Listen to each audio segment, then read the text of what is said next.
So anyway, I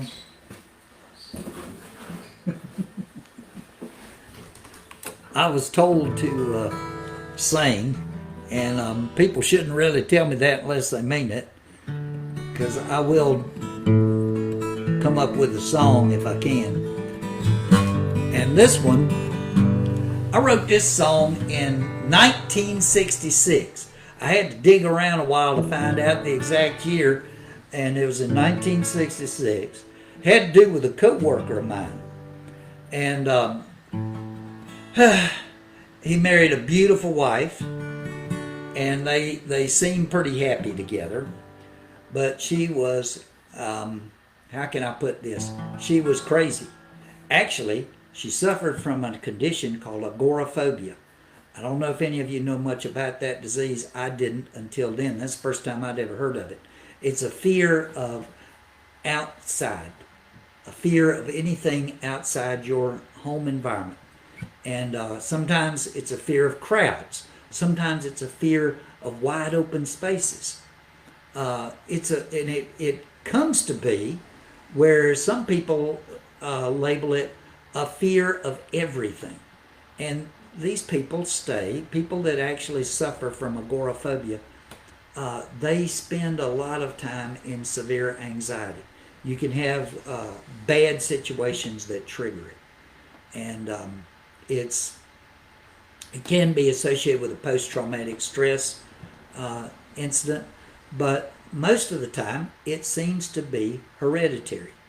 And unlike so many psychiatric ailments, there's no treatment chemically.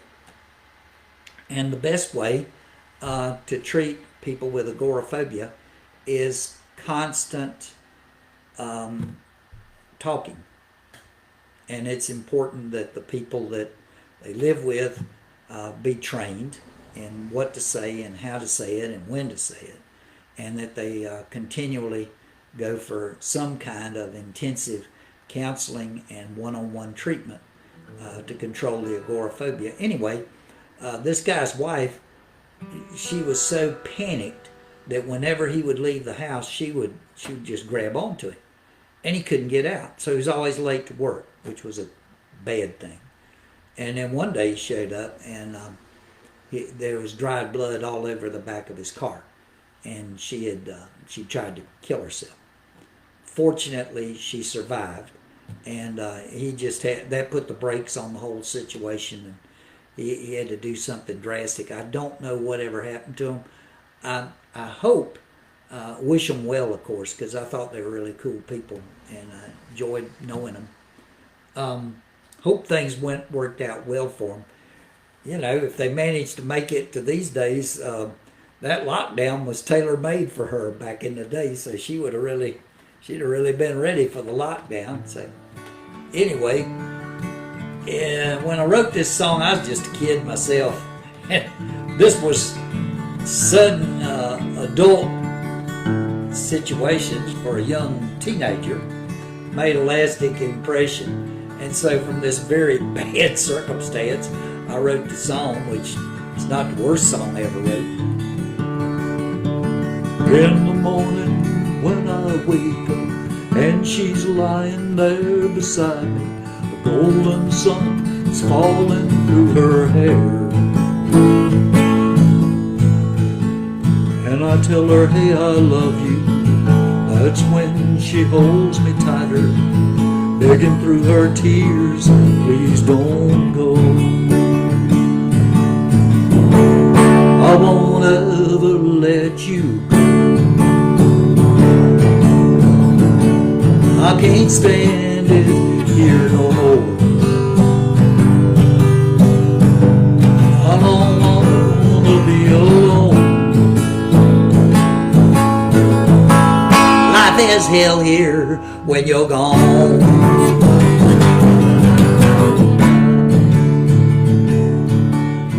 Then I very carefully tell her the reasons I must leave, pay the rent and keep food on the table. I'll be home before it's dark, Then the two of us can start to talk out all those tears she has inside. She's pretty, but her eyes don't hide madness that is deep inside, all the pain that's raging through her mind.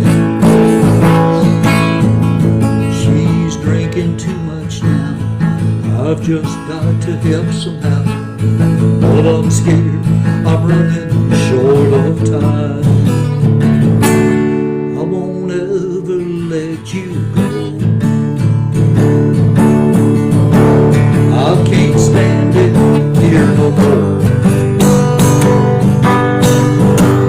I don't wanna be alone. Life is hell here when you're gone.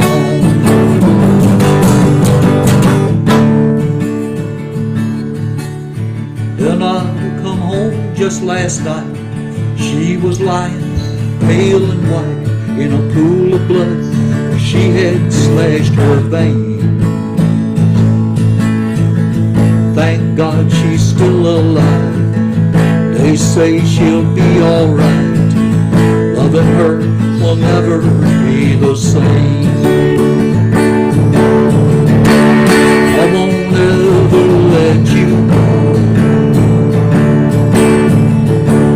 I can't stand it here no more. I don't want to be alone. Life is hell here when you're gone.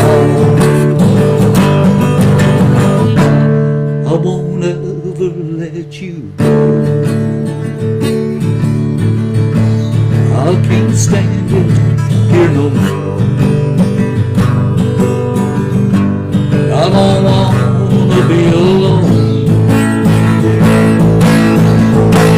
Life is hell here when you're gone.